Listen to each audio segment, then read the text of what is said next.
I don't know what to do. My, F28, finance, M28, Alex has a BFF, Danny 28, since they were 4. She's a lovely sweet person who has never crossed boundaries with Alex or their 2 other friends Marcus and Daniel. The 4 are very close. Danny is gay and always was. She is very much a woman but likes to dress in jeans and t-shirts and not in any feminine clothing. She is lean, tall, has short hair and is just one of the boys in a lot of ways. This weekend was Alex's bachelor party. All 4 plus 2 other of Alex's friends went along. It was to a coastal town that's well known for hosting bachelor and bachelorette parties, but there's no strip club or anything. They stayed in a B&B and have scuba diving and kayaking planned. First night went okay, dinner, restaurant and nightclub and home. Last night was the issue. They did the nightclub and headed back to the house. Marcus and Daniel, who are both single, brought back 2 girls from the nightclub and got busy in their bedrooms. The rest were drinking in the living room, but things got a bit loud and the 2 friends started complaining that they didn't get to go to a strip club and never got to see TTS and ass. They were blaming their wives and calling them names. Danny told them to shush as it was ruining the mood, and they both thought it would be funny if they saw Danny's body naked to make up for it. The thing is, Alex joined in and they stripped her. She was screaming loudly and Marcus and Daniel came running and rescued Danny and put her in the bedroom with the girls and had a fight with the 3 men. Daniel doesn't drink due to a chronic medical condition and the medication he is on. So they packed up and took Danny and the 2 girls and left the other 3. Danny was hysterical and Marcus wanted her to go to the police, but she wouldn't. She was afraid to go home, so they ended up dropping the girls off and taking Danny to her parents, which was an hour away. Marcus was at my door at 7 a.m. this morning and he told me what happened, that if he ever sees Alex again he's afraid of how things could go. He told me that if he can convince Danny to press charges he will. Then he left. Alex returned about 3 this afternoon. He was a-ting normally until I told him Marcus has visited. He was very nervous and tried to play down what happened as a joke that got out of hand. I'm devastated. I heard him out, but he knew I wasn't accepting what he was saying. I told him Danny may be going to the police and he got very panicked and pale. He said she had him blocked and he wanted to go talk to her. I told him she wasn't at her place as she was too afraid he or his buddies would turn up there. I asked him to leave and he didn't want to go, but I insisted. He was crying, saying it was a prank that got out of hand. I heard him out only as a courtesy to our 2-year relationship, but I'm done. I don't know this man. I don't know if I should reach out to Danny or just do nothing. Marcus and I have been in constant contact and he agrees that I have no option but to end things. I don't know where to start with canceling everything, as the wedding was in 5 weeks, but it seems trivial compared to what Danny is going through right now. Marcus is convinced that Danny is going to the police after talking to her parents, so I think Alex is in trouble. I can't support him on this. Maybe I'm wrong, as he was drunk and probably had taken other things, but this was his friend from age 4 and he did this to her. I've not blocked Alex, but I've not replied or picked up any of his calls. Update 1, Sep 9, 2024. It's been a terrible day. I can't reach out to my friends yet as I'm ashamed. I did tell my parents and my brother and they have been wonderful. My brother brought his friend with him when he came to stay, and today both of them packed up every bit of my ex's stuff and took it to his parents' house. Ex was there and just asked if that meant I was finished with him, and my brother said yes, and did he really expect any other reaction? His father intervened and told Ex not to say anything more. He told my brother to tell me to contact him on canceling the wedding. I'm not contacting his father ever. My parents are handling canceling the wedding, and my father got into my cousin, who is a lawyer, and he is going to help and advise me as needed. I have to disentangle myself from X on Lisa's bank account savings and such, although my brother made me transfer all of my money from joint account savings and daily accounts to my own account. It's a mess. I tried to ring Danny, but she isn't up for speaking to anyone, so I just text her that I was there for her and that I had broken up with Alex.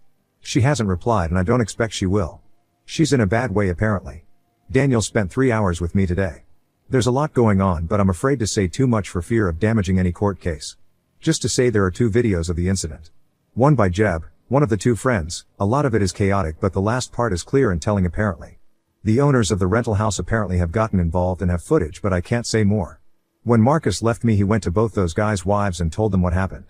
Jeb's wife has been very helpful apparently, and she has split from him. The other guy's wife too has left him. Things are going how most of you want them to go, that's all I will say. Well, I will add it was worse than what Marcus shared. Daniel told me that before Danny found her style, she had long hair and dressed feminine and was stunningly beautiful, and all 3 of them were in love with her as teens. Alex took her rejection very personally apparently, and Daniel says he was angry and bitter for a couple of years but hid it from her. The thought he had gotten over it, but Daniel feels this smacks of revenge against her. Scary if this is true. I have and continue to receive hundreds of texts from Alex. He told me his father told him to stop texting me, but he can't. I haven't replied or blocked based on advice. This is very hard and I don't know what way all this is going to end up. Sorry about any mistakes and typos, I'm not doing well. If there's more I will post again if I'm able. Update 2, Sep 12, 2024. I got a call from Danny. Daniel has been ever present and I'm guessing it was because he knew she was going to call. There's a lot more to the story. The first night was normal as I said, but in the Saturday Alex, Jeb and their friend decided not to go scuba diving with Danny, Daniel and Marcus. Danny was feeling very hungover and gave up after an hour and went back to the Airbnb. She walked into the living room to find all three guys engaging in sexual acts with two women. Jeb shouted at her to get out as this was costing them a fortune. The women were escorts. She left and went back to the boat and only told Marcus what she saw. When they all went back later, Alex told her to not tell me as it was just his last bit of freedom. She told him she was disgusted with him and that he wasn't free. She told him she would have to think about what to do. Marcus convinced her to stay another night as he and Daniel had met the two girls the night before and were seeing them again that night, and if Danny wanted to leave then Daniel would have to take her as he was her ride and there wasn't public transport in the tiny town. So Alex cheated, as did the other two. Marcus told their wives that morning but not me. He was going to do it in stages as he knew I was in shock. The actual assault went further than Marcus told me also. And while Alex hadn't actually done anything beyond pulling off her clothes, unlike the other two, he stood by and watched and did nothing to help her. She said she thought he had taken shrooms earlier but couldn't be sure. Marcus and Daniel did rescue her but things had already escalated. She went to the police immediately she got to her parents. The Airbnb owners had also gone independently when they saw the footage. All three men are facing the consequences of their actions. Danny told me she was sorry she didn't leave tell me immediately like she wanted to do. She is very distraught still. I didn't want to make things worse for her. I don't think I am needed for any legal proceedings, so I finally blocked Alex and his parents. The wedding is cancelled. And I'm just starting to disentangle myself from Alex on bank accounts and such. Here's my issue. I'm feeling very angry towards Marcus. It feels like he didn't really care about me. He stopped Danny from telling me so he could continue to shack up with the girl he met. He apparently feels guilty because if they had left, Danny would not have been attacked. He didn't do me the courtesy of telling me that Alex cheated that morning like he did with the other two wives. It's not like he was sparing my feelings because my ex assaulting another woman was a pretty damn bad thing to hear. He didn't tell me the full extent of the attack. Danny is still unsure if Alex wasn't just waiting his turn or all he was going to do was watch. I should have been told that ASAP. And not from Danny because the conversation was incredibly difficult for her. Daniel didn't know about the escorts at all and didn't know Marcus hasn't shared the full story of what they saw when they burst in. Daniel has been my rock. I need some perspective here. Is it okay to be angry at Marcus? Is it misplaced anger? I'm pretty angry at Alex though, and that's all I feel towards him. Can anyone give me a different perspective I'm missing? Marcus and I had been in constant contact. He's already back at work, so it was messages/texts and occasional calls. He actually visited last night, but I didn't open the door to him. Daniel is saying whatever I feel right now is okay. But I think he's just placating me. I don't know who to trust anymore. I don't have to have any more contact with Alex and think the case will move along without me. I'm thinking of telling Daniel that I need a break from him and Marcus and that group of friends. Danny and I have said we will stay in touch, but I can't see us being very close. My best friend, who I finally confided in, thinks I should just step away from them all now for good and try to move forward. My parents agree and think it's necessary for healing. My brother thinks Daniel has been nothing but great and I shouldn't cut him off. But they all seem to be a package deal, but without Alex now obviously. So I think it's probably all or nothing. What should I do? I don't want to be ungrateful, but a clean break feels right. Update 3, new update, Sept 23, 2024. I've been putting off writing this update but am back because I need even more advice and an outside perspective. The comments have been pretty helpful so far. Thank you.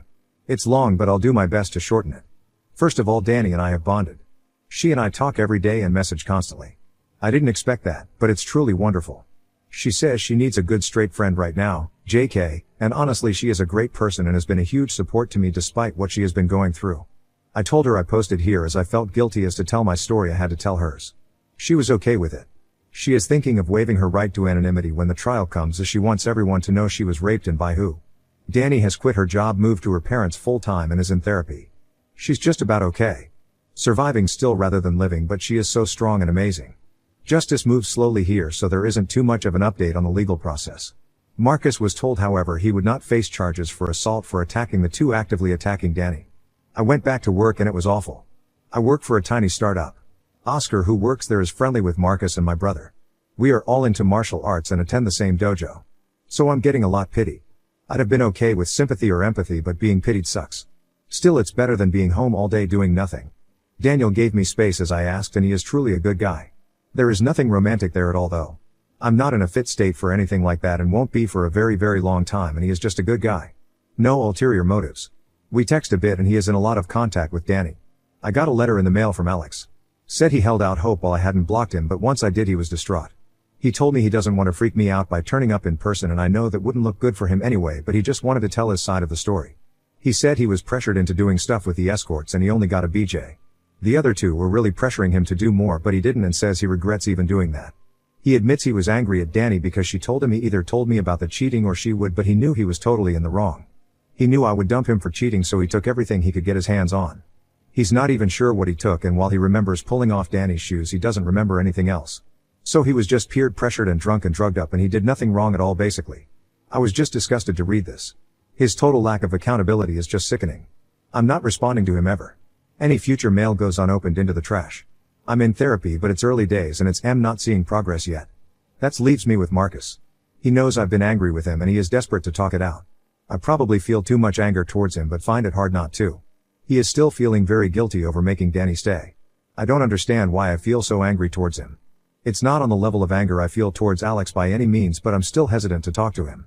I think he made mistakes, but in my heart I know he was dealing with a lot that morning, but I just wouldn't have been there when Alex got home if I had known the truth.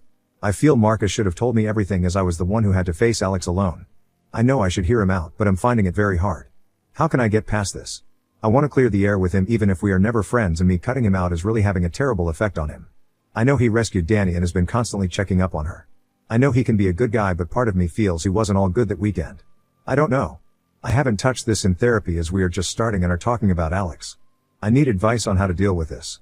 I wanted to give it some time, but Marcus' mental health is pretty poor and maybe by not meeting him I'm just making him worse?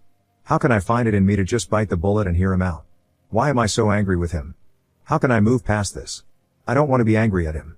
I'm so exhausted from being angry at him and at Alex, and I want it to stop, at least towards Marcus. But it won't. Help. I'm visiting Danny for the weekend that should have been my wedding. We are going to have a LOTR's marathon and her mother is making a cheesecake. My own family have been wonderful in every way, but Danny is truly why I'm still standing. Edit. Forgot to say it wasn't an Airbnb. It was just a privately rented house. I just assumed incorrectly it was. Next story. Proposed to my GF and she suddenly changed. New friends appeared, she tried to steal my stuff, and her attitude completely flipped. I broke it off and you won't believe what happened. I am 32, just recently proposed to my girlfriend of 2 years Sharon F30, like a month and a half ago, and it feels like the second the ring got on her finger, her attitude and behavior took a total 180.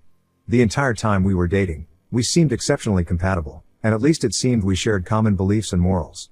7 weeks ago, I proposed and she said yes, and I felt like it was the happiest moment for the two of us. But not even a week later, it's like her attitude totally flipped.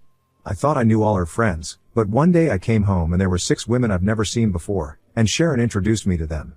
I was curious as to why I was just now meeting them, when I already met Sharon's 2 best friends Michelle and Octavia, both not present, over a year and a half ago. Sharon said she wanted to make sure we were a sure thing before I met her inner circle. I found this strange, not to mention it was a weeknight and they were quickly draining my wine rack of wine. Sharon still had her own place, but she stayed with me so often she practically lives her. Still, I found it incredibly rude when they left, with 4 empty bottles of rosé in their wake. I tried to talk to Sharon about having uninvited guests on weeknights and she dismissed my grievance very flippantly. More that she brushed me off. The following weeks she went out with the girls several times, and when she brought the girls to my place twice without notice, once with notice to appease me, her words, they all treated me like a butler, shaking their empty wine glasses at me for refills. After the 4th time, I made it clear that I will get a locked wine rack. Sharon just called me no fun after that. It gets worse. Sharon decided me and the girls got off on the wrong foot, and said we should have dinner together at a nice restaurant. Well, I went, and it was not great. The 6 kept prodding me about my life, my house, my career, but deflected every question I asked. It got especially bad at night when they started talking about modern relationships and jealousy, and one of them brought up some key points about relationships that I thought Sharon and I were on the same page about, specifically what-ifs regarding polyamory and being friends with exes. To my shock, Sharon said we shouldn't be too hasty on such decisions, which was a total 180 to how she expressed herself on these things only a month prior, where she was vehemently against keeping ex-intimate partners in friend circles and was staunchly monogamous. The worst part was when the bill arrived, Sharon announced it should be together and slid me the check. I told her she can't be serious, and we got into a bit of an argument. I ended it by putting my amount down in cash and walked out, leaving them to figure out the rest of the bill. The next days after that, Sharon kept calling me toxic and fragile, but every time I even pushed at it, she would give an apology and promise she was just stressed at work. It's nuts, we haven't even planned the wedding yet. The worst part was this Monday, when at work, I got a Nest doorbell alert, checked and saw Sharon and one of her 6 new friends arriving at my place, going in, and exiting with my golf clubs. This set was a gift from my father, and it cost a pretty penny too, So Sharon lending it out without my permission got me pissed. I immediately called Sharon and told her and her friend to return the clubs. Sharon tried to gaslight me with, "But you promised to lend the clubs to her boyfriend, remember?" I told her the club's cost would move it into a serious crime, and her friend had an hour to return them or the cops would be called. Sharon kept insisted she got my permission and I told her to cut the crap. Well, not 45 minutes later I got another notification of Sharon and her friend coming back with the clubs and going inside, leaving them, Sharon's friend flipping off the Nest doorbell on the way out. I got home and saw Sharon's friend literally just threw the clubs and back on the living room floor. Sharon tried to talk to me about my toxicity again, and I told her again to cut the crap. I said if I knew this was how she was, I would have never proposed. That seemed to freak her out and she again insisted that she was stressed from work, but I wasn't buying it anymore. I told her to return the ring and her key, and we would talk about our relationship this weekend. She cried and begged me not to cancel the engagement, and insisted that it was just stress. I told her again we will talk about it this weekend. She finally relented. I had my house rekeyed anyways after she left, just to be safe. Sharon has been texting me constant messages of love and apologies for getting swept up, and insisted she was only wanting to show me off to her close friends. I don't know, I'm just not buying it. The same close friends have been sending me texts daily, calling me toxic and fragile again, saying they knew I wasn't man enough for Sharon or secure enough to share her with friends. A few of my friends that knew Sharon the entire 2 years we were dating were surprised and can't believe she turned hide this quick, and that there must be something missing, or that I am leaving something out. They say I must have said something to trigger her friends to act like this, and I had to have been the somewhere along the process. I dunno, it's a lot to take from all directions right now. Comments where Op has replied, commenter, I bet he hasn't seen Octavia and Michelle anymore. They did their purpose and now the ex is too stressed out from work to meet both of her friends. Oop, I did message Michelle on Facebook last night. I asked her about the 6, and she told me that her, Octavia, and Sharon are cousins and grew up together. Michelle said that she didn't really care for the 6, but didn't say much else. Commenter, your friends are idiots and triggered? Nah, nobody normal comes to someone's house uninvited and drinks a ton of the person's wine without permission. Oop, again, they knew Sharon for 2 years, and throughout the entire time, Sharon didn't act at all like this. I'll give them some leeway for now. Away understanding 34, 2 years and she didn't introduce you to these friends? She knows how terrible they are and how terrible she is with them. She put on quite a show to get the ring and now that she thought she had you locked down, she can show her true colors. Unless you are leaving out something, you are definitely NTA. You are not toxic or fragile. You have standards. What she did at the restaurant and with the clubs is toxic. It seems like she wants to show them she has you wrapped around her finger and that you will allow her, and them, to do whatever they want. I wouldn't give her another chance to use you for what you can do or give to her. No one that loves you would treat you like this, friends or no friends present. Update, September 14, 2024. Sharon's been gone now for an hour. Breakup is official, I have the ring back. I did talk to Michelle via Facebook and Michelle said her and Octavia were cousins of Sharon, and Michelle also said she knew the 6 and didn't care for them. Michelle didn't say much more than that. I did meet Sharon's parents, and they both seemed to like me, and the topic of Michelle and Octavia never came up around them. None of our finances were intermingled yet, but it was planned for later this month, which won't happen. I invited 3 of our mutual friends, Casey, John, and Mike, to be here when Sharon got here. Sharon showed up and was surprised to see we had company. I said they were here for both of our sakes. Sharon wanted to phone 3 of the 6 to come over to even things out and I refused, and I used the club theft as a reason. Sharon sat on the couch very dramatically and then asked if I really wanted to make this public. I outright asked why she changed so much after the engagement, and why she hid the existence of the 6. Sharon then went in again about how she insulates her inner circle until a partner is vetted. I called BS. I met her parents. What's more inner circle than your parents? Sharon tried to deflect but I wouldn't have it. I pointed out how for the last month, her friends dropping by cost me nearly $500 in wine, which she by the way made no attempt to reimburse. I also pointed out her trying to make me pay an 8-person dinner bill without asking me first. She again said she wanted to show how great a guy I was, and how she clearly misjudged me and was disappointed in my attitude. I then asked about the clubs. She tried gaslighting with you totally said it was okay, remember? And I kept saying bullshit. Mike piped in, he knew the clubs were a gift from my dad and I was highly protective of them. He too called BS, and that's when Sharon turned her attention to Mike and John, saying isn't he getting forgetful lately? Don't you remember when he forgot that one date? And neither was buying it. I finally said that forget postponing the wedding or canceling the engagement, the entire relationship is going to end if she isn't going to be straight with me. Sharon made a very long exaggerated sigh. She took the ring off and dropped it on the coffee table. She got up to leave and said you're never going to find someone as good as me and to send her stuff to her apartment. She left, and Casey, John and Mike were totally stunned. All I could say was believe me now? We ordered pizza and are waiting for it to arrive now. I am still utterly shocked and confused by Sharon's attitude. I'm sure the heartbreak will come next, but right now, I'm just kind of numb.